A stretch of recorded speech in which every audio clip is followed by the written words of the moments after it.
akan dawuh. Jadi semata-mata itu. Yang kedua, bahwa tema yang diberikan itu berat banget. Tema yang sangat berat ya, karena tema ini menjadi tema yang harusnya itu menjadi spirit ataupun semangat seluruh umat Islam yang ada di Indonesia, yang faktanya pada hari ini sepertinya belum semua kaum muslimin di Indonesia menerjemahkan ya, ataupun melaksanakan ya, dari tema yang diberikan Pak Joko kepada saya. Ya. Apa temanya? Nah ini nih. Kaitan Isra Mi'raj dengan bagaimana menumbuhkan semangat ukhuwah basyariah, ukhuwah Islamiyah, dan juga ukhuwah watoniyah. Ini berat. Ya. Yang pertama kaitan ukhuwah basyariah. Bahwa kita ini sudah ditakdirkan oleh Allah Subhanahu wa taala lahir sebagai manusia. Lahir sebagai manusia. Bukan sebagai yang lain. Ya. Dan kita ini tidak bisa memilih. Kita tidak bisa memilih kita dilahirkan sebagai apa gitu. Yang pasti kita sudah ditakdirkan oleh Allah, kita ini lahir sebagai manusia.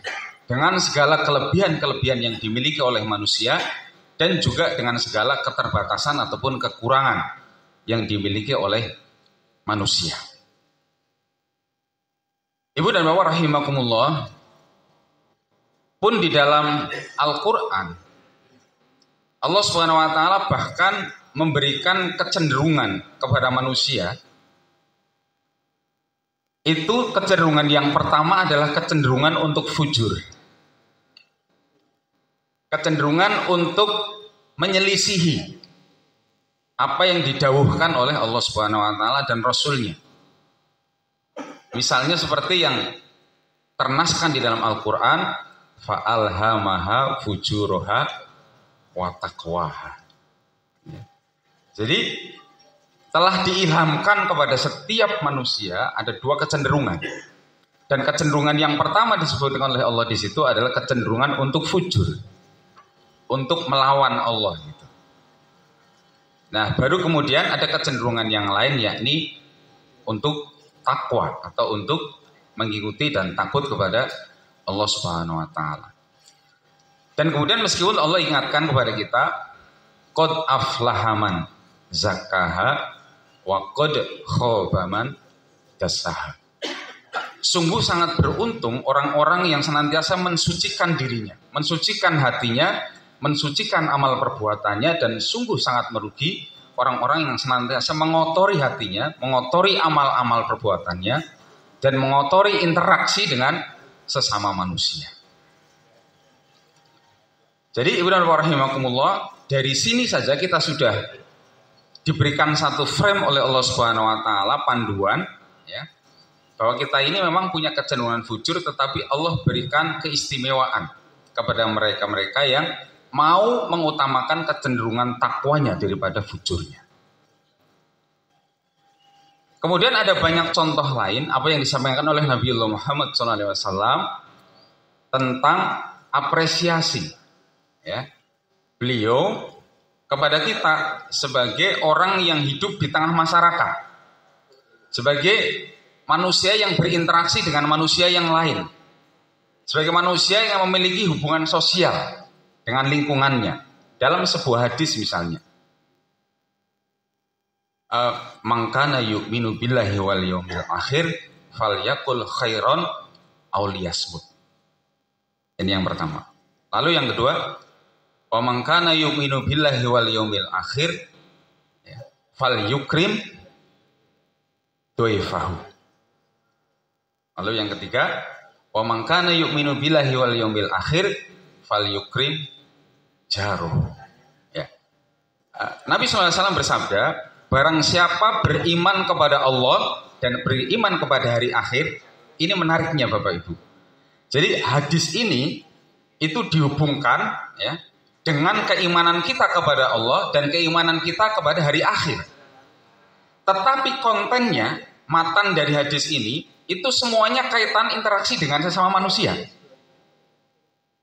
Jadi hubungannya dihubungkan dengan keimanan kepada Allah dan hari akhir, tapi isi muatannya itu murni hubungan sosial dengan sesama manusia. Apa? Yang pertama, jika tidak bisa berkata baik, maka sebaiknya diam. Jika tidak bisa berkata yang baik, maka sebaiknya diam. Ini pesan yang luar biasa Bapak Ibu. Karena ada banyak ya, kejadian-kejadian besar, bahkan ada banyak peperangan yang terjadi di dunia ini dalam perjalanan sejarah itu berawal dari ucapan lisan. Saling provokasi, ya, saling intimidasi dengan menggunakan lisan. Lalu muncullah kemarahan karena yang marah ini punya negara, punya tentara, ya, punya semua aset yang dibutuhkan untuk melawan, maka dia gunakan semuanya itu untuk melawan. Nah, jadi makanya benar kata pepatah, ada yang lebih tajam daripada pedang. Bahkan lebih tajam daripada silet. Napa Bapak Ibu? Lidah. Ya. Setajam-tajamnya pedang Bapak Ibu. Itu sekali tebas ya dia paling misalnya pohon bambu gitu ya Ibu ya. Pohon bambu kan ya lumayan keras. Dan pedang yang bagus itu bisa sekali tebas itu pohon bambu langsung putus. Bahkan ada pedang yang tajam banget itu paku Bapak Ibu. Samurai Jepang itu katanya bisa saking tajamnya paku itu nonton itu putus. Ya. Yang paling terkenal pedang paling tajam itu pedangnya Salahuddin Al-Ayyubi. Ya. Beliau punya pedang ini tajamnya keataskan nonton Bu. Beliau lemparkan kain sutra Bu ke atas. Itu begitu kain sutra kena pedangnya itu set gitu langsung terbelah saking tajamnya. Itu setajam-tajamnya pedang paling Bu sekali tebas bisa melukai semacam itu. Tapi lidah Bu, apalagi lidahnya orang yang punya kuasa.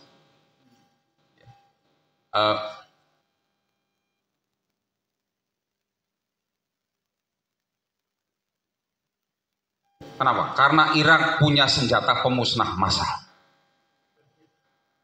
Ya.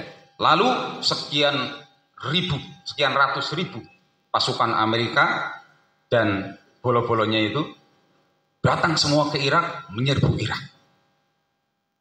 Sampai perang berakhir Bapak Ibu, senjata pemusnah massal tidak pernah ditemukan. Karena memang nggak ada. Itu semata-mata karena lisan atau lidah seorang presiden, seorang George Bush yang punya ambisi pribadi untuk menguasai minyak di sana, menguasai aset-aset alam yang ada di Irak sana, sekaligus untuk menenggelamkan kekuatan Islam di sana. Maka lisannya mengatakan perangi Irak karena Irak memiliki senjata pemusnah massal. Yang meninggal berapa? Warga Irak, warga Muslim Irak yang meninggal dari perang itu ratusan ribu. Jadi lisan ini lebih tajam daripada pedang, karena pedang sekali diayunkan paling banter satu pohon tumbang. Tapi lisan sekali mengucap ratusan ribu nyawa bisa melayang. Maka Nabi SAW mengingatkan kita, falyakul khairon au liyasmut. Maka hendaklah berkata yang baik, atau kalau tidak bisa ya sebaiknya diam. Dan rumus ini Ibu dan Bapak rahimakumullah sangat mujarab ketika diterapkan dalam konteks relasi sosial. Hubungan sosial dimanapun kita, dengan siapapun kita. Ya. Kalau kita memiliki kontrol yang baik terhadap lisan kita, maka itu akan menjadi parameter pertama seseorang hormat atau tidak kepada kita. Maka orang Jawa bilang ajining diri soko Dihormati tidaknya seseorang tergantung dari latinya, lisannya, lidahnya. Nah, mila Bapak Ibu, falyakul khairon aw liyasmut, sebenarnya kaitannya hubungan dengan sesama manusia, tetapi itu dikaitkan langsung oleh Rasulullah kaitan dengan iman kepada Allah dan iman kepada hari akhir. Maka hanya orang yang iman kepada Allah kuat dan iman kepada hari akhir kuat yang dia memiliki kontrol yang baik terhadap lisannya. Bila Bu, kalau ada orang kok gemar mengeluarkan dari lisannya piaraan-piaraan juruk, apa mawon Bu?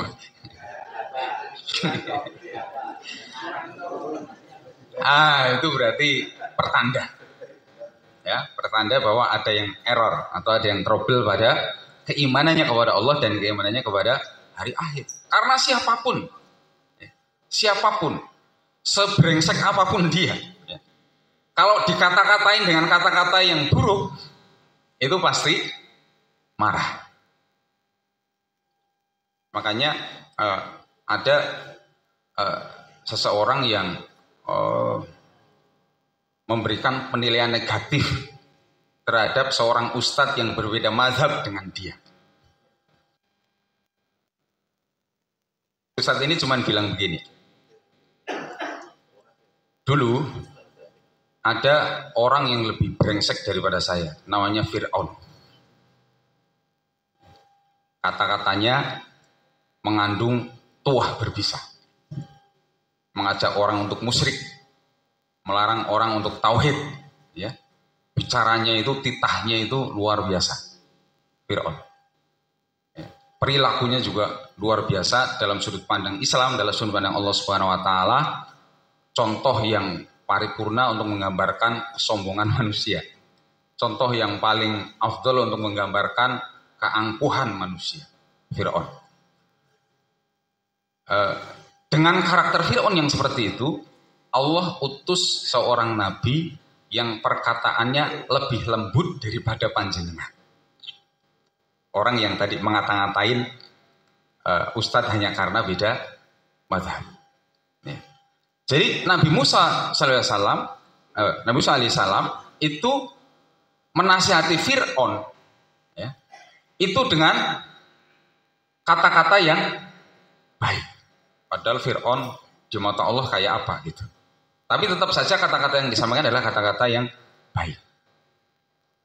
Ya, ini Bu. Jadi ternyata falyakul khairon aw liyasmut erat sekali hubungannya dengan keimanan kita kepada Allah dan keimanan kita kepada hari akhir. Yang kedua, man kana yu'minu billahi wal yaumil akhir falyukrim. Dhaifahu dulu atau jaruh dulu? Ya. Mohon maaf kalau kebalik ya. Dhaifahu ya. Hormati tamu, muliakan tamu. Dhaif ya. Siapapun tamu kita, apapun agamanya, sukunya apapun, kita diminta oleh Rasulullah untuk menghormati, memuliakan tamu. Ya. Seperti apa memuliakan tamu? Barangkali adat istiadat setiap kebudayaan berbeda-beda. Ya. Orang Jawa mengenal suguh, gupuh, nomoleh Pak, aruh, lungguh, nomoleh. Itu standar orang Jawa di dalam memuliakan tamu. Ya, di aruh itu artinya di persilahkan gitu ya Bu ya, di kata-kata yang baik gitu. Ya. Terus lungguh dipersilahkan untuk duduk di tempat yang paling baik gitu Bu. Disiapkan tempat duduk yang baik. Terus gupuh niku napa Bapak Ibu? Ya, bersegera gitu ya.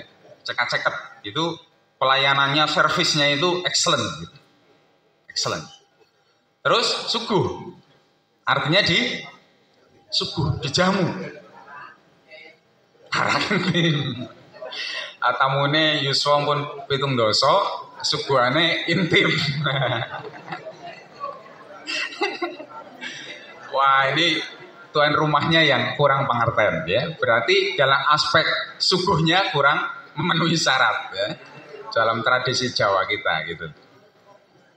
Tapi sebaliknya jangan pula Bapak Ibu tamu pun disuguh teh hangat gitu. Terus nyuwune Pocari Sweat. Nah itu ya tamunya yang agak kurang ajar juga. Okay. Bahkan kata Nabi tamu itu ibarat mayat.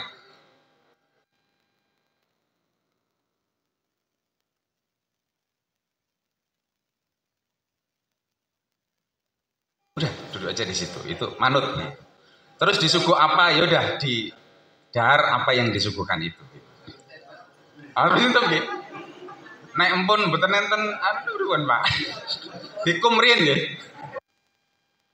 Ora diganggu terus dikumut-kumut ngoten nggih. Ya. Tapi inilah Islam, Bu. Inilah Islam luar biasa ya. Memberikan kepada kita satu tips bermasyarakat yang baik. Siapapun, ya, siapa saja. Asal dia punya standar yang baik dalam memuliakan tamu, pasti Pak. Di masyarakatnya dia akan juga diberikan nopo istilahnya, penghargaan yang bagus. Jadi nggak ada dia membengkalaikan tamunya, ya. Pripun nek ngoten niku, Bu? Pak Untung itu punya tamu seminggu sekali datang nginep, nek boten disuguh ngamuk. Terus pripun nek ngoten niku? Oh makanya nek niku tanglet Ustadz Sutrisno. Beliau lebih piawai menjawab yang seperti itu. Ya. Yang ketiga Bapak Ibu, yang ketiga ini juga menarik ya. Mangkana yu'minu billahi wal yaumil akhir fal yukrim jaroh. Jaroh itu tetangga. Muliakanlah tetangga. Ya. Nah, ini tips kehidupan seorang muslim bermasyarakat dalam ukhuwah basyariah. Simpelnya begitu. Dalam berhubungan dengan sesama manusia itu tipsnya satu hadis ini saja sudah turah-turah cukup gitu, sebenarnya. Sehingga seorang muslim siapapun tetangganya itu merasa betah. Tetangganya yang betah maksud saya. Seorang muslim tinggal dimanapun dia,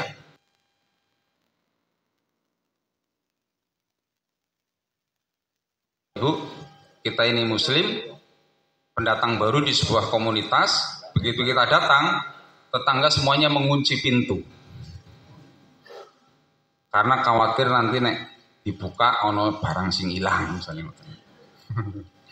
Khawatir kalau dibuka nanti misalnya kita punya peliharaan yang membuat risih tetangga-tetangga, ayam, kucing, nomoleh doro. nek anjing buatan lagi masa muslim memelihara anjing. Nah, ini masuk ke rumah tetangga misalnya. Nah yang bikin tetangga ini menjadi mengkoreksi ya penilaian terhadap seorang muslim yang baik, muslim yang mestinya toleran, muslim yang mestinya dengan tetangga baik, itu terkoreksi gara-gara sikap kita yang tidak melaksanakan dawuhnya Kanjeng Nabi SAW. Mila Bapak Ibu rahimakumullah, dalam konteks kita masyarakat dengan siapapun orang yang agamanya berbeda dengan kita, afiliasi politiknya berbeda dengan kita, ormasnya berbeda dengan kita, ya. Kalau ini diterapkan, insya Allah nggak akan terjadi konflik, ya. Nggak akan terjadi benturan ya di tengah masyarakat. Nah, kenapa sekarang terjadi banyak benturan? Kenapa sekarang terjadi banyak saling hujat? Kenapa sekarang terjadi banyak saling hina? Ya. Perbedaan ormas menjadi alasan untuk tidak akurnya satu kelompok dengan kelompok yang lain. Ya, karena mobil berespa. Ya. Nah, jadi kalau kita sedikit membaca sejarah misalnya ngeten Bapak. Ormas besar di Indonesia itu setidaknya terwakili oleh NU dan Muhammadiyah. Terus gitu. Ada karena perbedaan yang satu Muhammadiyah yang satu NU kemudian menjadi tidak akur padahal satu masjid. Tidak di sini. Saya pastikan. Di sini bagus. Di suatu tempat pun jauh di sana. Ya. Karena perbedaan ormas selalu bertengkar. Ya. Yang satu ingin memastikan nek subuh ki kudu enek kunute. Yang satu nggak mau subuh ada kunutnya. Lalu karena nggak bisa ketemu, ya, sholat subuhnya 2 kali. Yang mau ada kunutnya silahkan duluan, yang tidak mau kunut silahkan. Nah, yang seperti ini kan ukhuwah Islamiyahnya itu sudah nggak jalan gara-gara hanya perbedaan ormas. Ya. Padahal kalau kita telisik sejarahnya, pendiri NU Hadratus Syekh Yaji Hasyim Asy'ari dan pendiri Muhammadiyah Kiai Haji Ahmad Dahlan, gurunya sama. Sinten Bapak Ibu? Kiai Soleh Darat. Dua-duanya sama-sama nyantri, ketemu di guru yang sama, namanya Kiai Soleh Darat di Semarang. Bahkan satu zaman dan satu santri juga adalah Raden Ajeng Kartini. Raden Ajeng Kartini ini yang menginspirasi Kiai Soleh Darat untuk membuat tafsir Al-Quran atau terjemahan Al-Quran basa Jawa yang ditulis dengan huruf pegon. Huruf pegon itu tulisannya Arab tapi mocone Jawa.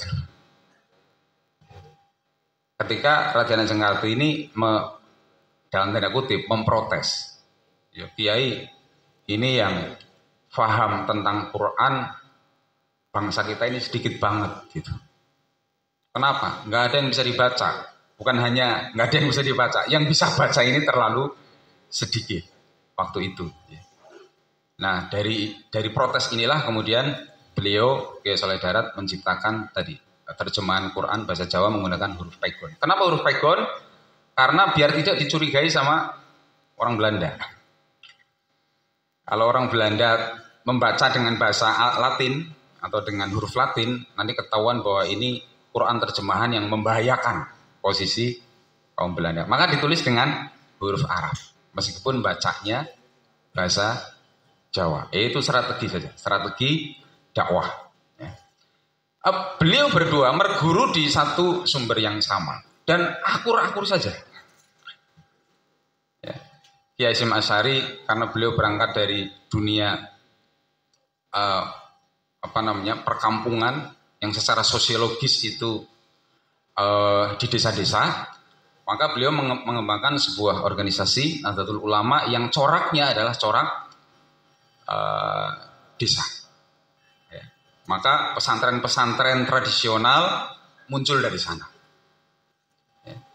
Kemudian Kiai Ahmad Dahlan karena beliau cenderung lebih modernis, pemikirannya asalnya dari Jogja, kota gitu, sehingga beliau mengembangkan ya, Islam dalam model teologi Al-Ma'un.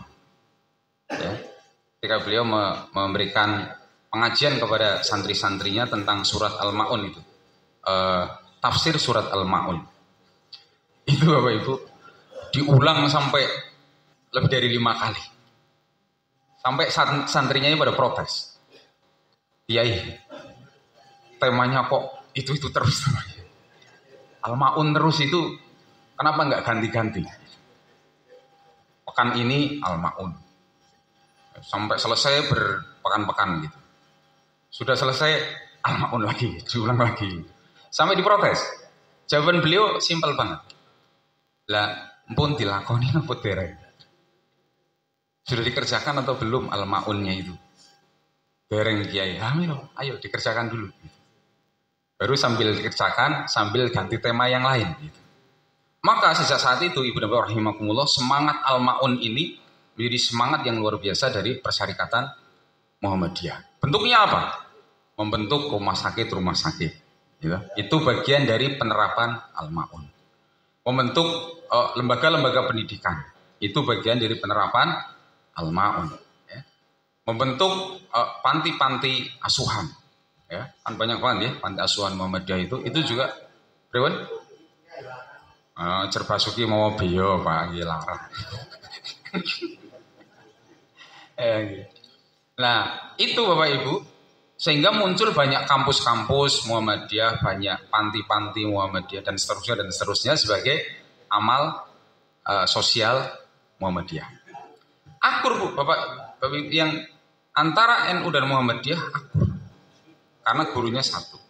Kenapa kemudian sampai terjadi tidak akur itu?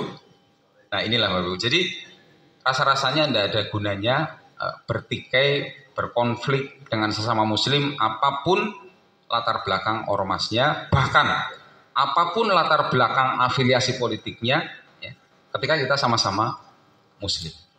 Bahkan ketika kita sama-sama sebagai umat manusia, ya, tidak ada untungnya ketika kita hidup dalam satu masyarakat yang sama, lalu kita pencerengan, lalu kita pertentangan, konflik, dan seterusnya. Itu hanya membuat setan tersenyum. Nah, 3 ya, yang disyariatkan di dalam Islam dalam konteks kita membangun ukhuwah basyariah. Nah, tadi sudah masuk membangun ukhuwah Islamiyah. Ya. Bahwa umat Islam di Indonesia jumlahnya mayoritas, Bapak. Banyak banget. Ya. Dari 270 juta nih saat ini penduduk Indonesia pun langkung tinggal ya. Itu muslimnya Pak, sekitar 80%. Berarti pinter nih. Ya. Artinya jumlahnya sebenarnya sangat banyak. Ya. Dan jumlah yang sangat banyak itu ya hari ini seolah-olah menjadi rebutan. Ya, menjadi rebutan. Jangan kalau cermati sebulan terakhir inilah, itu luar biasa upaya untuk memperebutkan suara ataupun dukungan dari umat Islam dengan berbagai trik, dengan berbagai cara. Ya. Dan itu semuanya bagian dari juga keprihatinan kita. Kenapa? Karena banyak tapi masih seperti buih. Banyak tapi masih seperti buih di lautan. Belum banyak tetapi tertata dalam soft yang rapi. Itu belum. Banyak tapi terkonsolidasi. Itu belum. Banyak tapi ukhuwah Islamiyahnya terjaga dan terwujud dengan baik. Itu belum. Jadi Bapak Ibu ini PR kita semuanya. Dan saya kira Bapak Ibu rahimakumullah, Bapak Ibu para anggota IPHI ya, adalah para pemuka-pemuka masyarakat di masjid masing-masing, di lingkungan masing-masing. Maka suri tauladan, arahan ya, dan juga nasihat-nasihat Bapak Ibu semuanya pasti akan sangat didengarkan oleh lingkungan sekitarnya. Maka ketika yang kita contohkan adalah keakraban dengan sesama muslim, apapun ya, apapun latar belakang ormasnya, apapun latar belakang politiknya, ya, apapun latar belakang perbedaan pandangan sudut pandangnya beda, itu persatuan jauh lebih diutamakan. Kalau semua kita bisa mencontohkan itu Bapak Ibu, insya Allah itu akan menjadi arus yang bisa menguat di lingkungan kita masing-masing. Contohnya misalnya begini.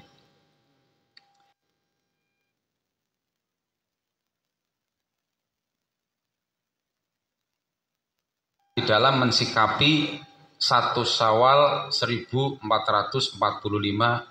Hijriah. Ya. Yang satu misalnya 29 hari puasanya, yang satu 30 hari. Maka takmir berunding. Sholat id di masjid itu dilaksanakan ikut yang puasa 29 hari atau yang 30 hari menggenapkan puasanya. Dan pasti ada perbedaan Bapak. Karena sudut pandangnya udah beda. Ya. Semoga tahun ini beda mungkin Ustaz. Kemungkinan beda. Ya. Nah ini berarti contoh yang aktual ini.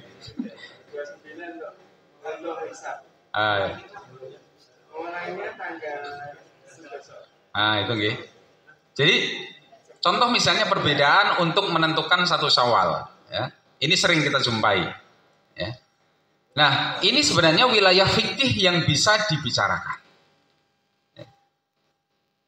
Lebih utama dari semuanya adalah apakah 29 hari atau 30 hari adalah persatuan ukhuwah Islamiyah di masjid itu. Itu jauh lebih utama. Sehingga harus dicari keputusan ya, yang bisa mengakomodasi dua sisi itu dan dipahami perbedaannya. Nah, disinilah pentingnya ilmu Bapak Ibu. Maka seorang Al-Taibhi memiliki peluang untuk memberikan penjelasan dari perspektif fikih tentang perbedaan dua itu yang niscaya terjadi. Dan bukan untuk dibenturkan antara satu dengan yang lain, tapi biarlah perbedaan ini menjadi rahmat. Kalau menjadi rahmat misalnya itu, kita selenggarakan 2 kali pripun Bapak Ibu. Ya, misalnya yang 29 hari, yang jadi panitia adalah yang puasanya 30 hari. Jadi panitia, nyiapkan tiker, sound system, segala macamnya itu, yang bakdonya sesuk. Lah giliran besok ada sholat id yang 30 hari, yang 29 hari giliran menjadi panitia. Niku nek saged disetting ngoten niku Bapak Ibu, adem. Pripun, Pak? Oh ngoten.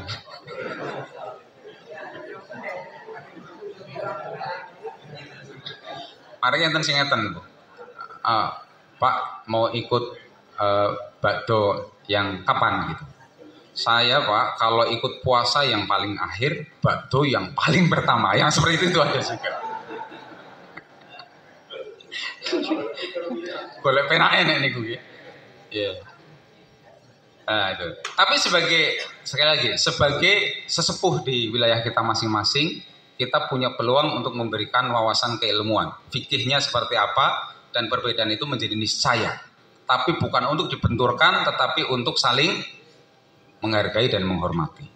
Nah, ngoten Bu, insya Allah lingkungan tetap akrab, tetap aman, tetap bisa sinergi. Ngoten. Sesama jamaah masjid, masjidnya juga adem, ya, perbedaan bukan menjadi masalah, tapi menjadi rahmat. Nah, ini masih mahal, ya. Banyak masjid menjadi vakum gara-gara takmirnya beda pendapat. Penjebres insya Allah mutan-mutan. Pripun kok sami gumujeng pripun?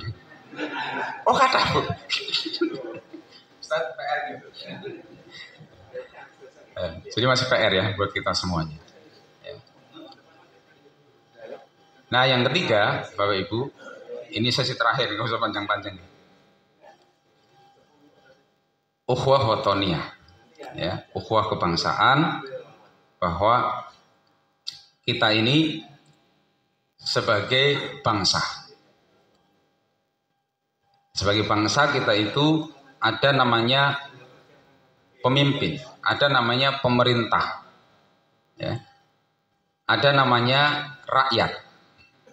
Ya. Kita ini sebagai rakyat. Ya. Ada pemimpin, ada pemerintah di sana yang mengelola urusan-urusan rakyat.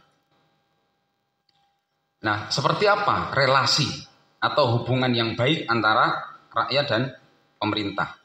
Saya di kesempatan yang baik ini ingin menyampaikan satu rumus dasar. Rumus dasar untuk menilai dan untuk memberikan penyikapan kita selaku rakyat terhadap penguasa kita. Kita di dalam Islam mengenal istilah Dzaruriyatul Khoms. Menata pirsa Bapak Ibu.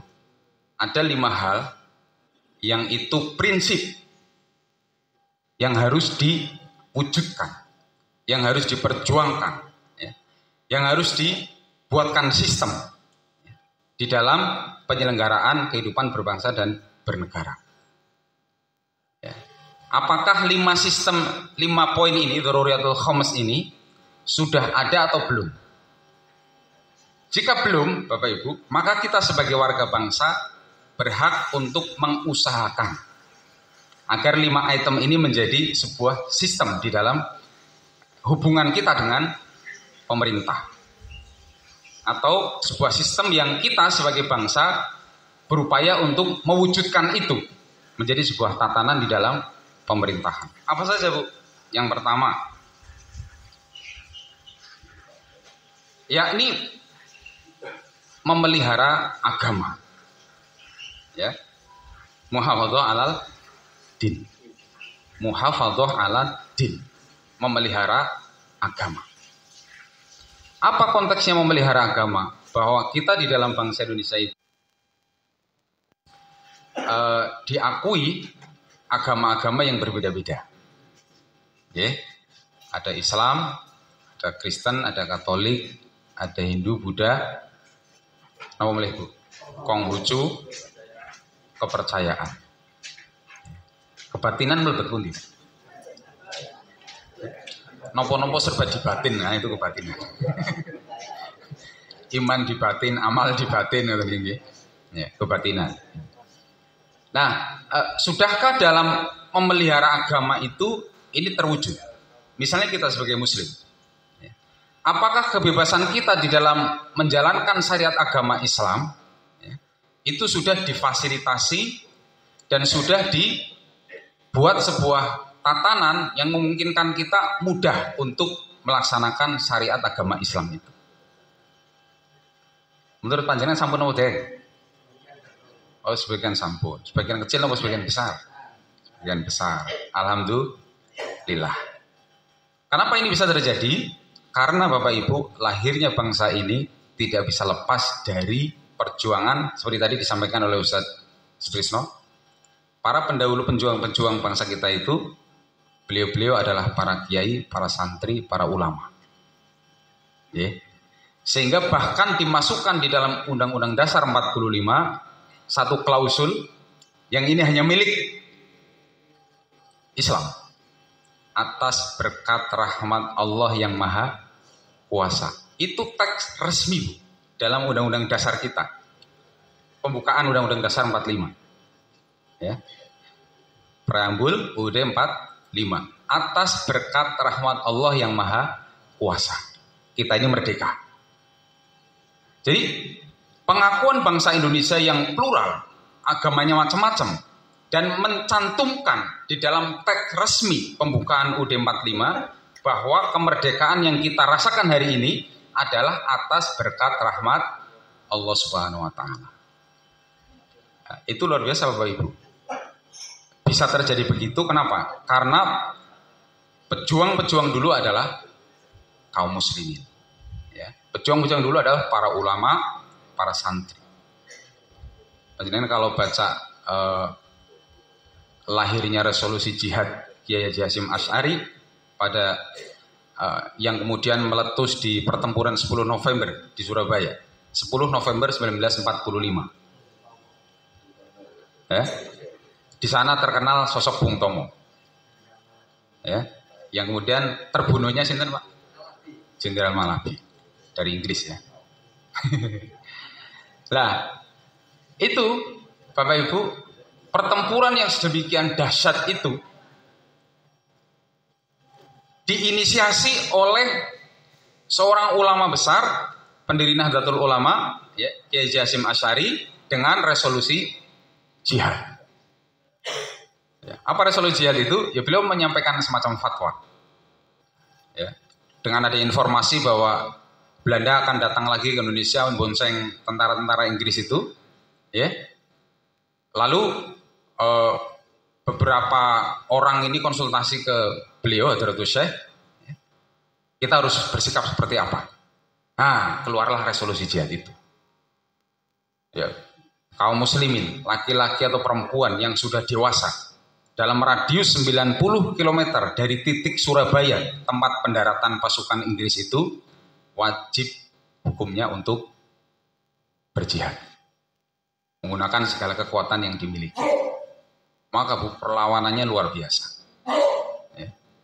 Alhamdulillah.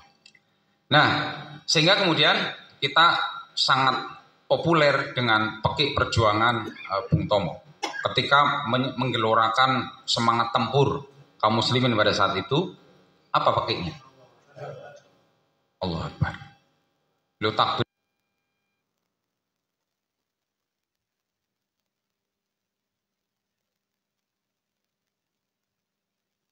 dianggap sebagai teroris. Apalagi takbir keras-keras di hadapan orang banyak begitu dianggap sebagai anti toleran. Padahal negara ini merdeka dan bisa dipertahankan kemerdekaan itu atas dasar pakai takbir Allahu Akbar. Kan pun diselewengkan itu sejarah kita. Nah, memelihara agama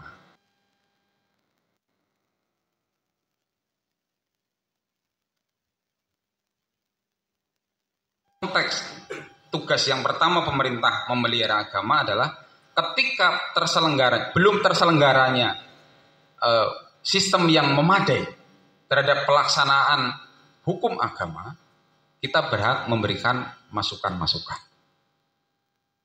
Konteksnya bukan untuk menyerang atau apa, tapi bagaimana agar menjadi sebuah sistem.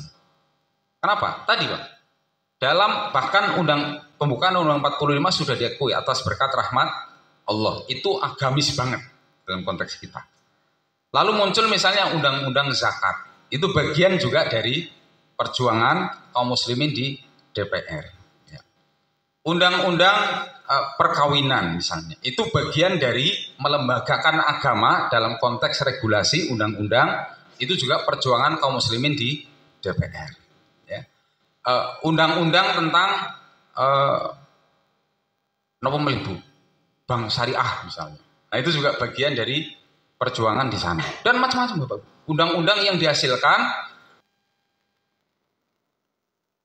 ya, sistem agama Islam dalam regulasi resmi. Ya. Bukan menjadikan Indonesia sebagai agama syariah atau negara. Karena mayoritas penduduk bangsa Indonesia ini agamanya Islam, maka tatanan perundang-undangnya atau regulasi-regulasi undang-undangnya ini mestinya juga mengakomodasi kepentingan kaum muslimin. Ya, maka Bapak Ibu, kalau sampai ada undang-undang kok yang dibuat untuk mereduksi keyakinan itu, ya, misalnya Pancasila ini kan 5 gitu Bapak Ibu, lalu menjadi Trisila, lalu menjadi Ekasila, dan Ekasila itu gotong royong Bapak Ibu, ketuhanan yang Maha Esa hilang. Padahal itu Islami banget, ya kan? Nah, kita berhak protes Bapak Ibu. Ya, kaum muslimin berhak protes. Ya. Nah, itu hubungan kita dengan penguasa. Yang pertama, ya, al-muhafadzah ala din. Lalu yang kedua, memelihara jiwa, al-muhafadzah ala nafs. Memelihara jiwa. Bagaimana terselenggara sebuah tatanan ya, yang jiwa-jiwa ini dihargai dengan luar biasa. Ya, perlindungan terhadap keselamatan jiwa semua anak bangsa itu sedemikian rupa diupayakan. Ya. Jangan sampai kemudian kematian demi kematian dengan berbagai sebab itu hanya menjadi angka-angka statistik saja. Tanpa ada upaya solusi, tanpa ada keterangan-keterangan yang memadai, kenapa sampai nyawa ini melayang? Nggak ada, misalnya. Ya, ada banyak lagi. Ini misalnya sudah hampir pemilu. Kita jadi ingat pemilu 5 tahun yang lalu, petugas KPPS yang meninggal berapa Bapak? 740. Ini kok tanggung jenengan nanti bukan Pak? 740 nyawa melayang pada saat terlibat di dalam proses demokrasi yang namanya pemilu. Bapak Ibu sudah pernah dengar atau baca apa sikap atas meninggalnya 740 orang itu? Ponate? Hanya ikut berbela sungkawa, tapi meninggalnya kenapa? Ya. Sebabnya apa? Ya. Kemudian kenapa bisa terjadi? Lalu diapakan yang sudah meninggal itu maupun keluarganya? Ini kan sama sekali nggak ada. Padahal kewajiban negara itu muhafadzah alan nafs, memelihara jiwa. Nah, jadi harus ada sebuah tatanan yang tersistem di dalam negara kita yang kemudian menjamin setiap jiwa ya, penduduk ya, bangsa Indonesia ini digaransi dijamin keselamatannya, keselamatan jiwanya. Menurut panjenengan pun enten nopo dereng itu. Belas belum ada. Maka kita berat mengingatkan. Yang ketiga, ya, memelihara akal pikiran, al-muhafadzah alal akal. Saya mau cerita Bapak Ibu. Beberapa waktu yang lalu saya ketemu dengan Ketua BNN Solo, Badan Narkotika Nasional, Mas David ketuanya. Beliau cerita Pak, Solo ini kalau nggak ranking 1, ranking 2 peredaran dan pengkonsumsi narkoba sejateng. Solo kalau nggak juara 1, juara 2, gantian sama Semarang. Berprestasi mboten niku? Patut dibanggakan mboten niku?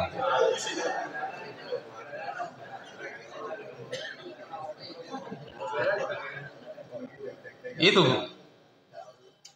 narkoba ini merusak akal apa mboten? Tapi kita melihat enggak penanganan yang memadai, perang yang serius terhadap narkoba? Pun pirsa napa dereng? Belum. Artinya dalam konteks muhafadzah dari kasus narkoba saja kita belum melihat ada penanganan yang memadai, ada sebuah sistem yang kuat ya, untuk terwujudnya perlindungan terhadap akal setiap anak bangsa. Nah ini. Nah jadi problem besar Bu, di sini Bu. Belum misalnya Bu, ada narkoba yang bukan diminum, tapi narkoba dalam bentuk mata. Kenapa Bu? Pornografi. Itu kecanduan itu Bu, dampaknya juga dahsyat seperti dampak kecanduan narkoba itu. Dan sekarang setiap orang melalui HP masing-masing bisa dengan sangat mudah untuk mengakses pornografi. Dewasa ya, yang penting dewasa tidak apa-apa gitu ya. Tapi itu berarti tidak ada muhafadzah alal akal. Ya. Mestinya pemerintah berusaha semaksimal mungkin memblokir semua situs, semua tayangan-tayangan yang mengandung unsur pornografi dan porno aksi. Dalam rangka perlindungan akal terhadap warga bangsanya. Ya. Tapi apakah itu sudah dilakukan? Tanda tanya besar. Muhafadzah alal akal. Yang keempat, memelihara keturunan atau muhafadzah alal nasab. Ya. Jadi ini bagian penting Bapak Ibu. Nasab kita itu Sugeng Riyanto bin Solim Purwanto bin Sankarta bin seterus gitu Bu. Itu penting sehingga harus ada kejelasan ya, kejelasan tentang hukum pernikahan itu seperti apa. Sekarang sudah mulai Bapak Ibu, boleh nikah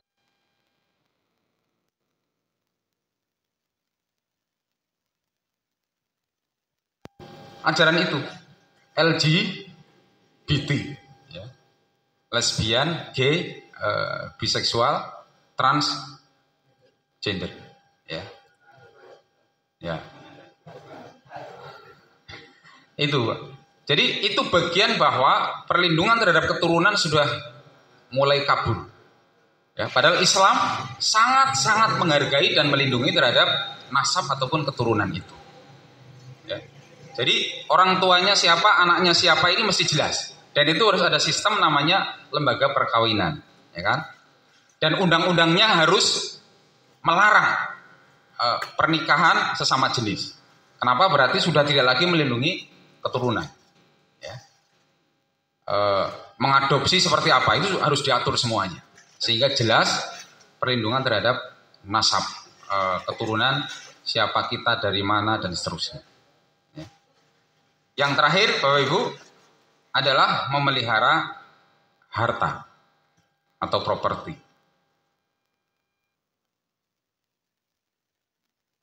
Lima aspek ini, Bapak Ibu, adalah 5 aspek sangat mendasar, ya, yang mestinya menjadi sebuah subsistem di dalam negara kita, sehingga kita sebagai seorang Muslim itu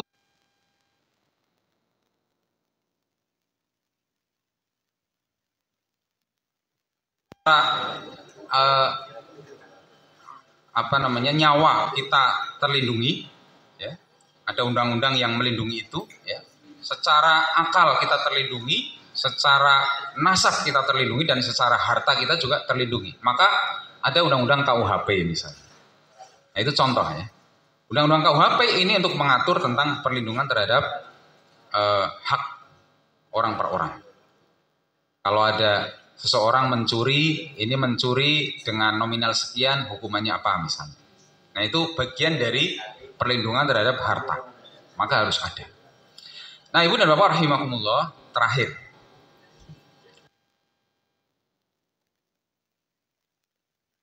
Agar negara bisa menjalankan 5 tugas pokok prinsip tadi.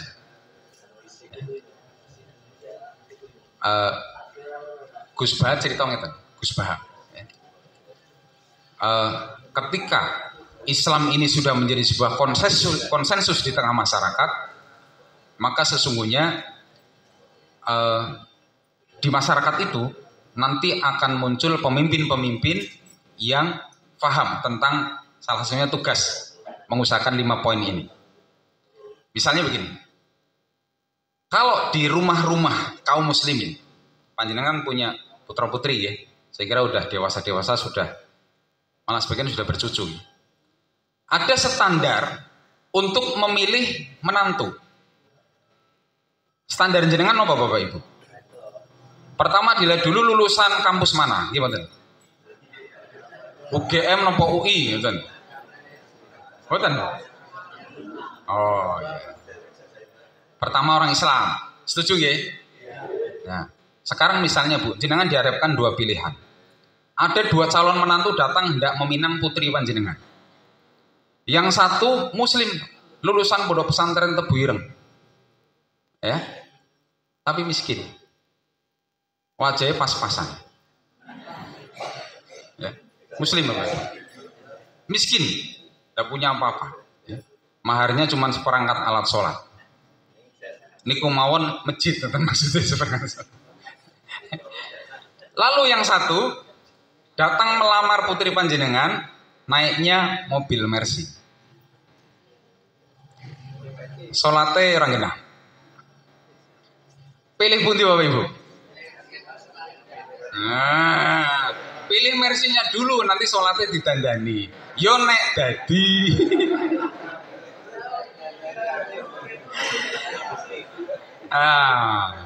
Ini di sini aja kita udah beda pendapat nih, ya.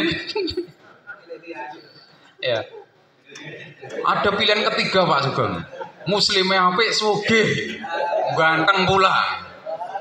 Nah niku kula tok niku. Ini contoh yang disampaikan Gus Baha begitu. Kalau setiap keluarga Muslim sudah menerapkan standar baku, ya, bahwa ketika dia memilih menantu, sing penting sholatnya 5 waktu ning masjid, kuwi menantuku. Kere, ganteng itu urusan 17. Kalau itu sudah menjadi konsensus Bapak Ibu, Islam yang seperti ini, keyakinan seperti ini sudah diresapi, diamalkan oleh banyak kaum muslimin, maka pasti kaum muslimin di dalam memilih pemimpin, ya, pemimpin itu bisa anggota dewan, bisa wali kota, bisa gubernur, bisa presiden, ya, pasti standarnya juga sama, Bapak. Sing sholatnya paling sae. Ya. Kenapa? Ya hanya mereka yang sholatnya baik saja yang bisa membawa kebahagiaan tidak hanya dunia tapi juga kebahagiaan akhirat. Tapi kalau yang jadi prioritas pilihan adalah karena kecukupan harta, maka dia hanya menjanjikan kebahagiaan hidup di dunia saja.